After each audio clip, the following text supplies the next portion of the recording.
Avronius here with another Raid Shadow Legends video, and in today's video we've got the boosted summons event going on, and if you guys don't know already, we do have a boosted summons 10 times chance to get Lysandra.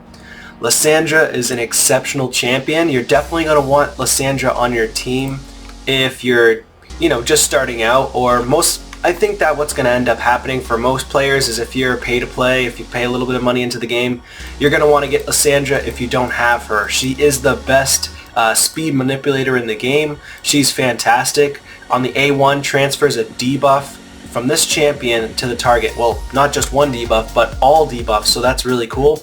On the A2, the only annoying part about it is that she's a speed champion, so you have to build her with accuracy if you want her to transfer those debuffs. And then on the A2, fully depletes the target turn meter. You also need accuracy to fully deplete the turn meter. And then on the A3, this is her best ability. She's going to increase speed on all allies by 30%. And then she's going to fill the turn meter of all allies by 30%. And also decrease the turn meter of all enemies by 30%. But again, she needs accuracy for this. So it would be nice if she did have one of these abilities that didn't require accuracy. But I think, maybe if she didn't have any accuracy at all, she might be a little bit broken. So probably why they didn't do that. She also has an aura in all battles by 24% for speed, which is another great ability.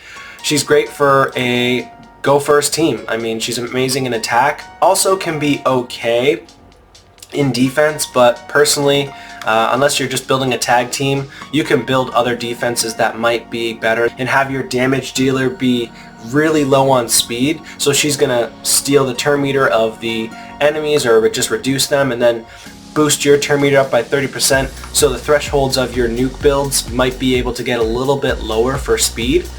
Again, you do have Arbiter that you get from the missions. A lot of you can get High Katoon, you can get Gogorab. There's so many different speed leads in this game at this point that this champion is not required to be good. She's just going to be an add-on to your account, and she's going to be a specialized character in Arena, in certain dungeons like Fire Knight. She's really, really good in Fire Knight, so having her during that in Fire Knight would be fantastic.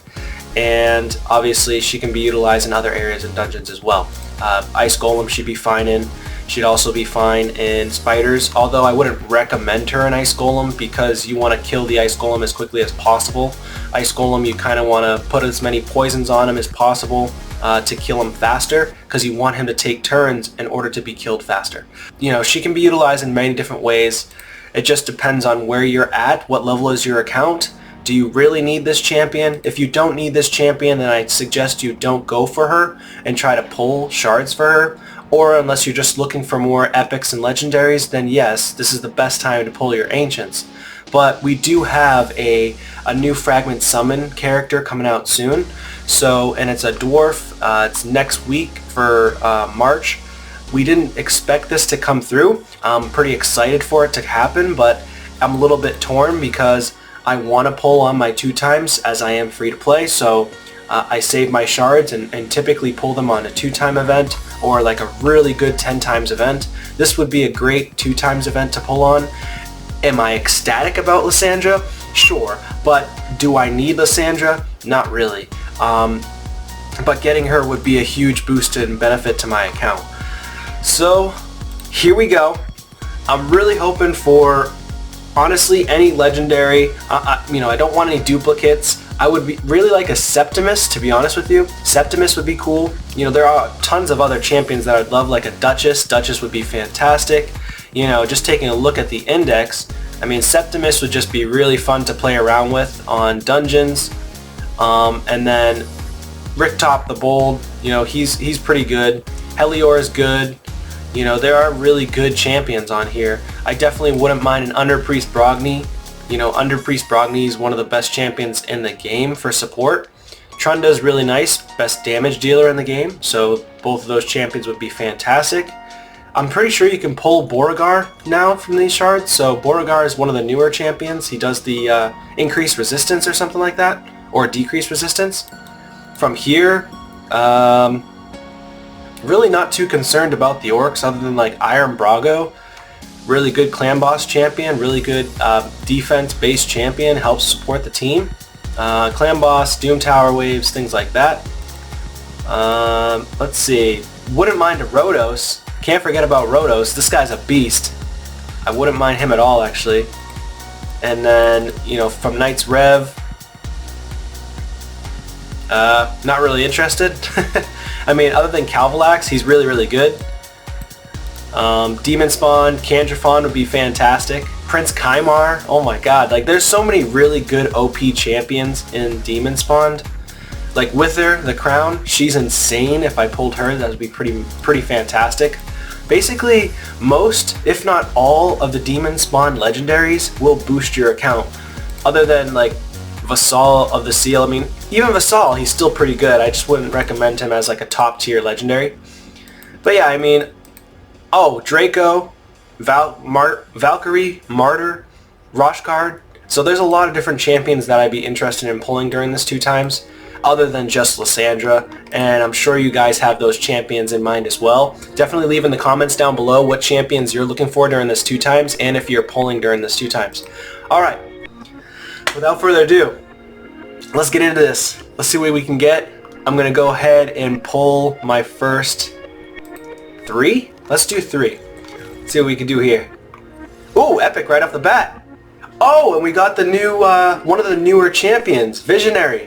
Okay, I didn't actually go for this champion during the last fusion that we had. And let's see what she got for reviews. Oh, she kind of got crappy reviews, I'm surprised.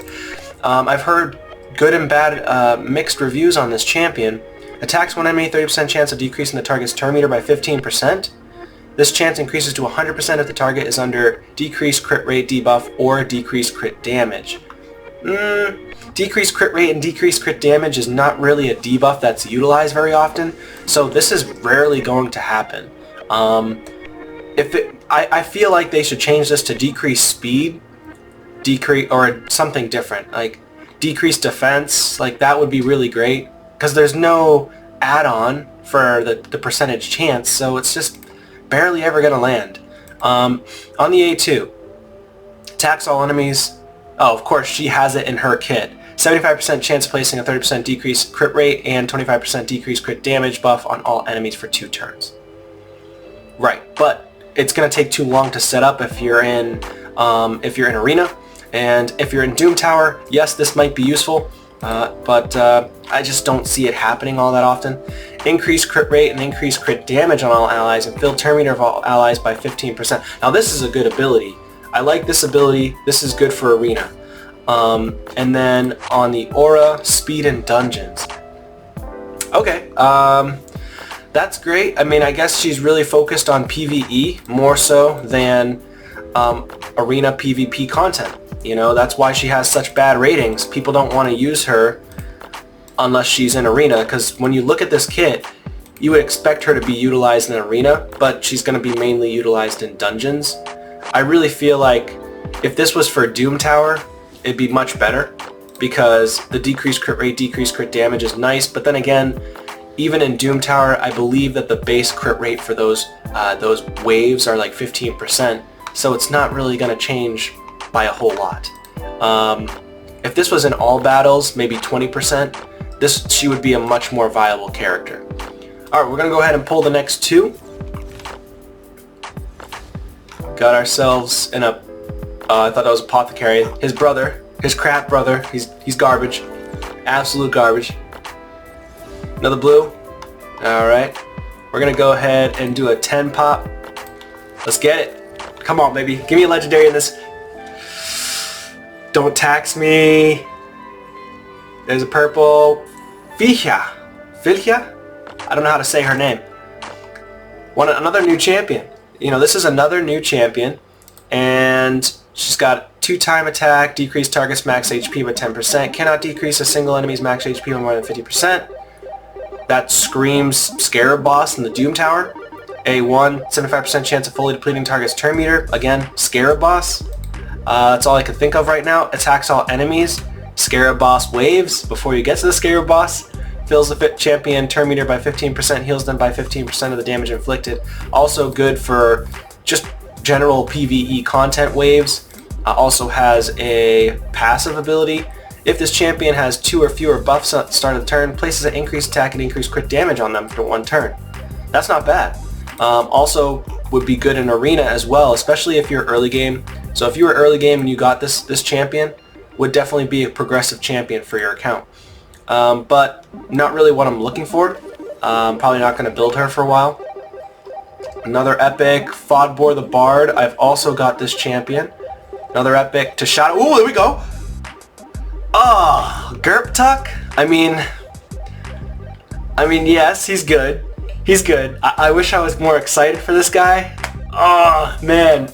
I want to be super excited. I need a reason to be super excited right now. I wish, obviously, Gerptuck's good. I'm not going to say he's a bad champion. He is a good champion. Attacks 2 times. Place a continuous heal buff on all allies under poison. Okay. Removes all debuffs except poison debuffs from an ally, then target, then heals them by 30% of their max HP and places a shield buff on the target equal to 20% of their max HP. He's mainly used just for this, Cloud of Spores. If he's utilized in Arena, you're going to lead off with this ability, and your champions are going to get more damage, so that's mainly what he's utilized for. More damage. Also increase ally resistance by 15 for each poison debuff on them. So, you know what? He could be good for Bommel, if you think about it. Allies inflict more damage by stacking up to 30% maximum. Damage increase applies to all their skills, and then increases their resistance for each poison debuff on them. So if they have 3 poisons on each of them, because I'm pretty sure he places 3 poisons, places 3 2.5% poisons, so they're going to stack up by 45 for each ally.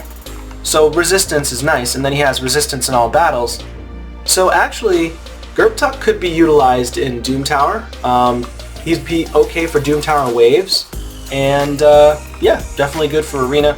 So I'm a little bit harsh on him just because, you know, he's not utilized everywhere in the game that I'm aware of. Pestilus is definitely a new champion for me, so I'm getting a lot of new champions, which is nice.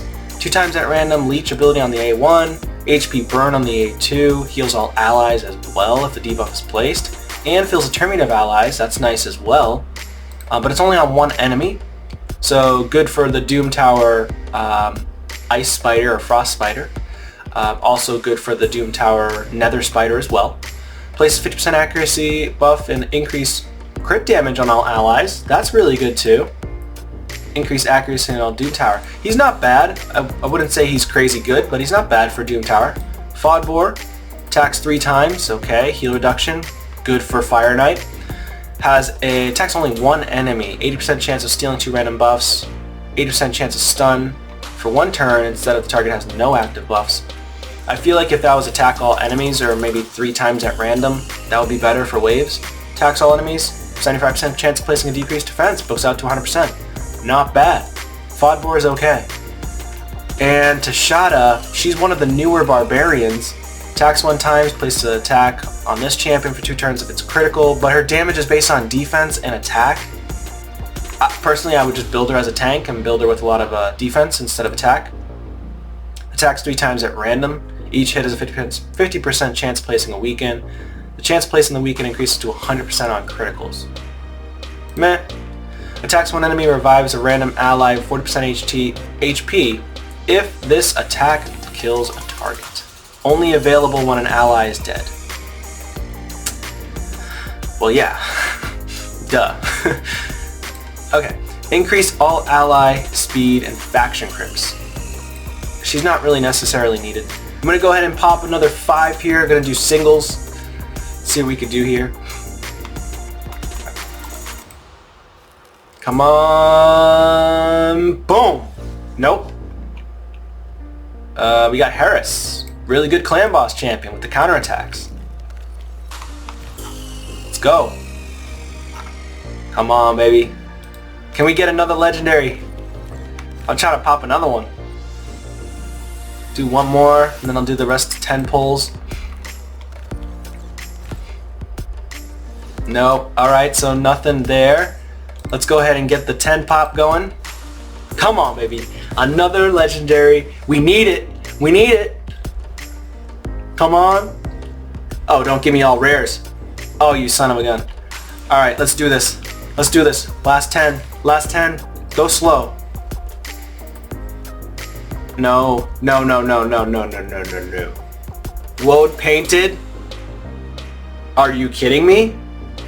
And a bunch of rares at the end. So it... Alright. Well, we did end up getting a legendary and a ton of new epics. So that's pretty exciting. You know, all those new epics was kind of bonkers. I didn't realize I was going to get so many. I didn't think I was going to get so many new epics. So just to go through, we did get Tashada as a new epic. I could definitely try to build her. I want to see how good she is. She doesn't. She has terrible ratings, which kind of stinks. And then we've got from the Ogren tribes, we got Gerptuk now. So my second Ogren legendary champion. All right, who else do we got? We've got Knights Revenant, Pestilus. He looks so cool. Like, this guy looks like a beast. But obviously he's only got HP burn on one champion, and it, one target, I mean. It just stinks that it's only one target. If it was more than one target, this guy would be insane. And then we've got Dwarves, Fisha. Decent champion, does some okay damage. Not that great, but she's good at reducing turn meter. And then we've got Fodbor the Bard. Also, Fisha would be really good in Faction Wars for decreasing the turn meter of the boss. So if you pair her with the legendary Herndig, if you pair her with Geomancer, that boss that slams really hard will pretty much barely take a turn if you have all three of those champions on your team. Fodbor the Bard, again, I already showcased him. He's looking pretty cool, looking pretty stoic. And I think that's it. Those are all the new champions. The rest of those epics I already had. So not bad. Let's take a look at the tournaments real quick. Alright, so we're doing okay here with the tournaments. I kind of want this 5-star chicken. See, look how long it's taken to load. This doesn't usually do this. 24:30. I can definitely get the 5-star chicken, that's for sure. I think I'm gonna save my energy. I don't need it right this second. But I definitely want that 5-star chicken, so I'm gonna probably pull for that. But I'm just gonna pull mystery shards. I'm not gonna waste my other shards right now. But not bad, not a bad summoning session here.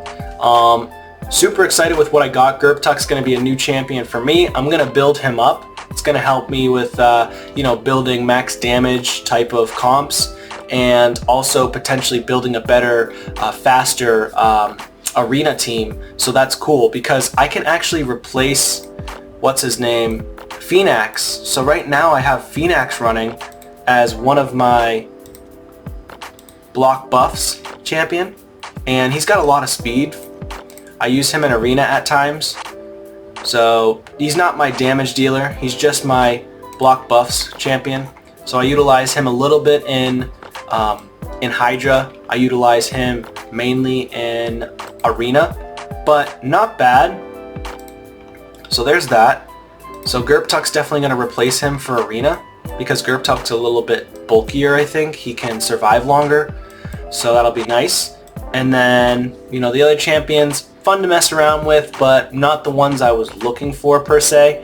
So good summoning session, not bad, not great, but I will say overall it was definitely worth the pulls. And good luck guys out there, or girls, if you're pulling. And if you could leave a like, comment, subscribe to the channel if you haven't already, and take care.